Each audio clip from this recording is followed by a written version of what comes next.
Fala moçada, seja muito bem-vindo ao meu canal. Eu sou o João Gabriel, seu professor de Química, e hoje nós vamos responder essa questãozinha muito top da Unifenas 2014, que trabalha um pouco de constante de equilíbrio, deslocamento e um assunto que é bastante cobrado em prova, denominado de hiperventilação, beleza? Quando você consegue compreender essa questão aqui, eu acho que você consegue fazer qualquer questão que envolva esse conteúdo aqui. Vai por mim. Essa questão ela é bem completa, ela é bem tipo, é top essa questão, top. Vamos lá.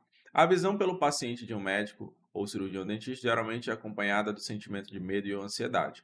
É a tal da síndrome do jaleco branco, que traz vários transtornos somáticos que por vezes mascaram ou exacerbam sintomas. A hiperventilação é corriqueira nessa síndrome e retira gás carbônico do sangue. Admita que um paciente numa situação de tranquilidade e hiperventilado não manifeste variação de temperatura corporal, nem de pressão arterial. E o seu pH sanguíneo, que era de 7,3, varie de 1 unidade durante a hiperventilação. Tá? Então, essa daqui já é uma informação importante. Por quê? Porque quando ele fala que o pH sanguíneo é em torno de 7,3, ele fala que vai variar 1 unidade durante a hiperventilação. Só que tu não sabe se é 1 unidade para mais, ficando 8,3, ou se é 1 unidade para menos. Então, essa parte aqui a gente deixa paradinha e já já vai fazer sentido, beleza? No sangue, o equilíbrio pertinente ao fenômeno descrito é. Aí ele entrega uma reação química que eu fiz o manuseio dela para deixar um pouco maior e facilitar aqui o entendimento. Mas a reaçãozinha é essa aqui que eu coloquei para vocês em preto, beleza? Aí ele fala para a gente que a reação direta ela é exotérmica, consequentemente, a reação inversa ela é endotérmica, beleza? É isso? De boa? Aí vamos lá. Assinale a proposição correta e ele traz vários itens, mas para que a gente consiga fazer a análise de cada um deles com cautela, a gente tem que entender como é que vai ser esse efeito da hiperventilação. Então, vamos aqui comigo. Vamos nesse contexto aqui em cima. Nós temos a síndrome do jaleco branco, que leva o paciente a uma ansiedade. E aí ele começa a hiperventilar, né? Ele começa a eliminar bastante CO2 porque ele fica ventilando rapidamente. Ele fica assim, ó. Sabe que quando você vê algum cachorro que eu sei que a analogia parece ser bem estranha, mas que parou de brincar, estava correndo muito. Ou então, quando você mesmo está fazendo o exercício da academia ou fez uma corrida, você começa a hiperventilar.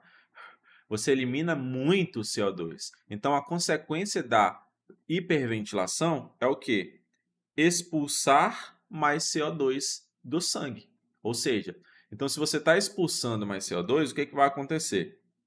Olha só, o CO2 no sangue, ele diminui. Vai acompanhando aqui comigo. E aí, se ele diminui, pensa só comigo, o que vai acontecer quando a gente conversa aqui sobre deslocamento de equilíbrio? Ó, diminuiu. Então, o equilíbrio ele tende a ir para o quê? Para a esquerda, para compensar essa retirada aqui do CO2. Ele tende a fazer esse movimento aqui. Beleza? De boa? Então, vamos aqui na manha.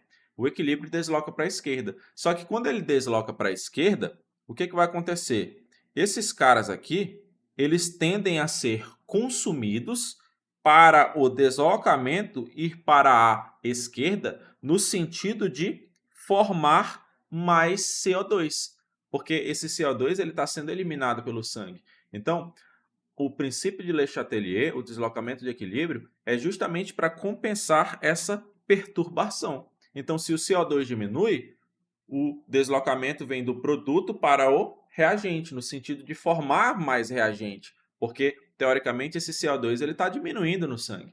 Só que esses caras aqui, moçada, ó, eles são consumidos. Eles são consumidos para deslocar o equilíbrio para a esquerda, no sentido de formar mais CO2, já que ele está diminuindo. Beleza isso? De boa? Aí o que acontece? O H+, que foi consumido, obviamente ele vai reduzir. Então, se ele reduz, o que vai acontecer com o sangue? Pensa comigo, se o H+ é responsável pela acidez, e eu sei que ele está diminuindo, o sangue ele vai se tornando o quê?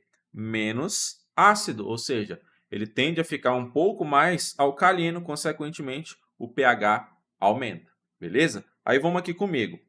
Veja que ele traz para a gente aqui no dado que o pH mais ou menos normal, pH sanguíneo, é em torno de 7,3, né?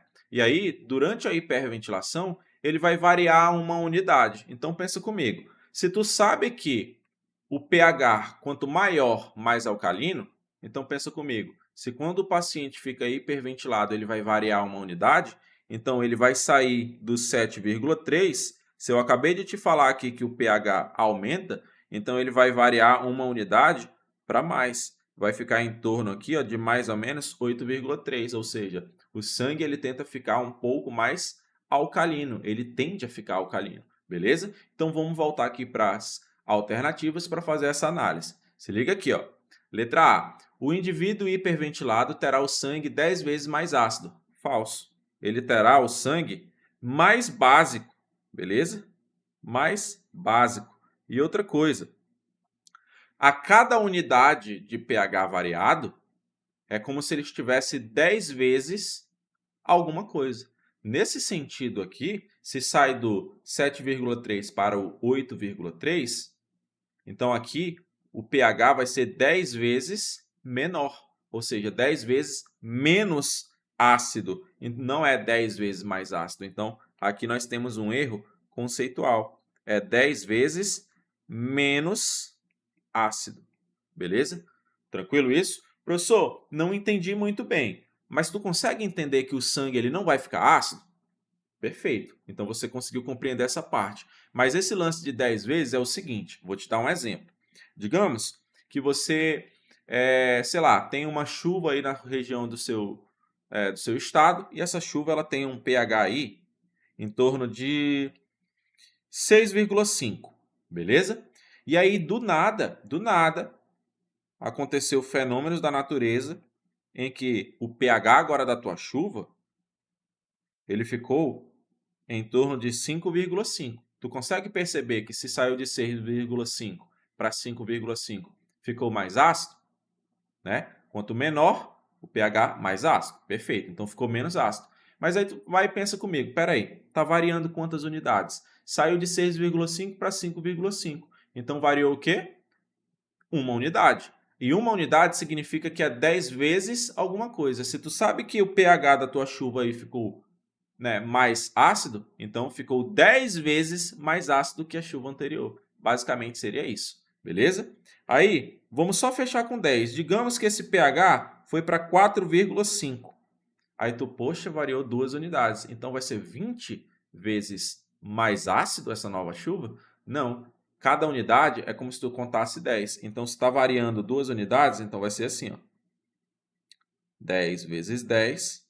Então, essa nova chuva vai ser 100 vezes mais ácida. Basicamente, seria essa a ideia aí dessa unidade. Então, a gente sabe que a letra A está falso. Beleza? De boas? Então, vamos olhar agora a letra B. O pH do indivíduo hiperventilado é 8,3. Perfeito, a gente viu anteriormente. Aí ele vai e fala, e o Kc da reação diminuiu. Espera aí, gente. O que mexe com o Kc, tá? É a temperatura, beleza?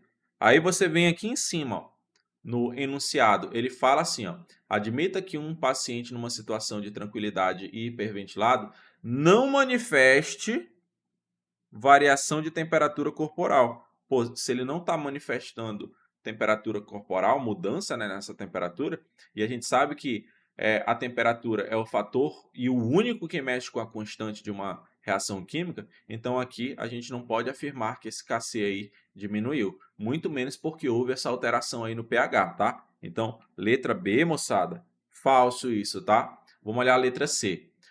Um aumento da temperatura corporal favoreceria a manutenção do pH do sangue durante a hiperventilação. Aí vamos aqui comigo, tá? Se nós tivéssemos um aumento da temperatura, o aumento da temperatura favorece reações endotérmicas, enquanto o abaixamento da temperatura favorece reações o quê? Exotérmicas, beleza? Então vamos aqui comigo, ó. Presta atenção. Ele está falando do aumento. certo? Então, o aumento da temperatura vai favorecer uma reação o quê? Endotérmica. Ou seja, vai no sentido de formar mais reagentes. Beleza? Aí tu vai e pensa assim comigo. Um aumento da temperatura corporal favoreceria a manutenção do pH do sangue durante a hiperventilação.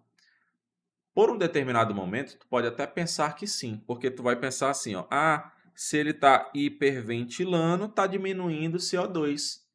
Se eu aumentar a temperatura, vai favorecer o sentido endotérmico, ou seja, no sentido de formar mais CO2 para compensar essa queda de CO2 durante a hiperventilação. Em teoria, estaria até correto, mas aí tu vem para cá, ó. Lembra, moçada, que se o deslocamento for para a esquerda, vai ter que consumir alguma coisa, vai ter que consumir H+, e o H+ está diretamente ligado ao pH. Então, como é que tu acha que vai fazer uma manutenção do pH pelo simples fato de que vai formar mais CO2 se eu aumentar essa temperatura? Mas lembra que o H+ ele vai ser consumido. Ué, então as coisas elas não estão batendo. Não tem como fazer uma manutenção desse pH pelo simples fato de aumentar o CO2, mas ao mesmo tempo consumir o H+, justamente para formar mais reagentes. Então, não faz sentido, é até meio contraditório. E outra coisa, ele fala bem aqui, ó, no enunciado, né, que não manifeste variação de temperatura corporal. Então tá até meio esquisito, né, essa letra C. Então essa letra C, ela é falsa, porque ela é contraditória, tá? E não tem nenhum tipo assim de comprovação científica de que pelo simples fato de aumentar a temperatura corporal, tu vai fazer essa manutenção, uma manutenção muito eficaz do pH sanguíneo. Então, não tem isso não, tá? Vamos olhar agora a letra E de escola. Um estado de hipotermia, aí quando você vê hipotermia, tu vai pensar, ó, em diminuição de temperatura, beleza? Um estado de hipotermia agravaria o deslocamento de equilíbrio causado pela hiperventilação. Bom, o deslocamento causado pela hiperventilação vai ser para onde? Se hiperventila diminui o CO2, então o deslocamento ele vai para a esquerda, beleza? Aí vamos lá. Hipotermia é diminuir a temperatura, certo? Se está diminuindo a temperatura, tende a formar mais o quê? Produto, porque o sentido direto é o sentido exotérmico. Aí ele vai e fala assim, ó, agravaria o deslocamento de equilíbrio causado pela hiperventilação. Quando ele fala agravaria o deslocamento, é como se estivesse deslocando mais ainda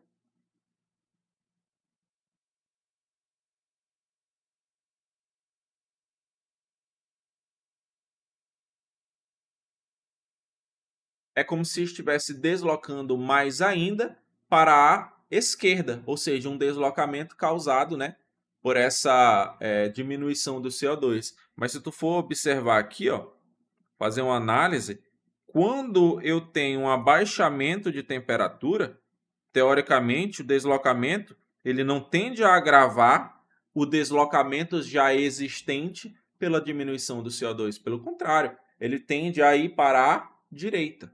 Tranquilo isso? Então, as coisas meio que aqui não se sobrepõem uma sobre a outra, beleza? Na alternativa é como se o CO2 já está diminuindo por conta da hiperventilação. O deslocamento vem para a esquerda. Aí o cara vai lá, entra no quadro de hipotermia e desloca mais ainda para a esquerda. Não, é ao contrário. Letra E, falso. Beleza? Letra D.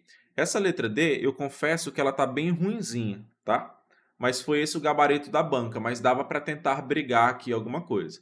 Porque olha só o que ele fala. Uma indução no aumento do Kc. Pô, qualquer coisa, de acordo com esse item aqui, teoricamente, poderia causar uma indução do Kc. A gente sabe que o que pode induzir aqui o aumento do Kc, né, é a temperatura. Mais nada. É só a temperatura que faz essa mudança da constante. Aí ele fala uma indução no aumento do Kc, como se fosse, né, a troco de nada. Aumenta aí, né, aumenta com concentração, aumenta com variação de pressão. Tá estranho, né? Mas vamos continuar aqui o que ele está dizendo. Uma indução no aumento do Kc da reação levaria o meio a ficar mais ácido. Bom, Para o meio ficar mais ácido, esse deslocamento, né? Pensa comigo aqui. Ele deveria ir para a direita, certo? Então, essa indução no aumento do Kc, então, só poderia ficar mais completa se ele falar assim, ó, uma indução no aumento de Kc pela diminuição da temperatura, aí ficaria completinho, tá? Porque em teoria, né, em tese, se o cara está diminuindo a temperatura para induzir esse aumento do Kc, né, teoricamente, pelo princípio de Le Chatelier, né, levaria o meio a ficar mais ácido, porque iria no sentido, ó, de formar produtos, ou seja, de formar H+. Então, gabarito, letra D. Espero que eu tenha te ajudado de alguma maneira. Curte aqui se você gostou dessa resolução, né? E divulga para os seus amigos, porque aí a química acontece.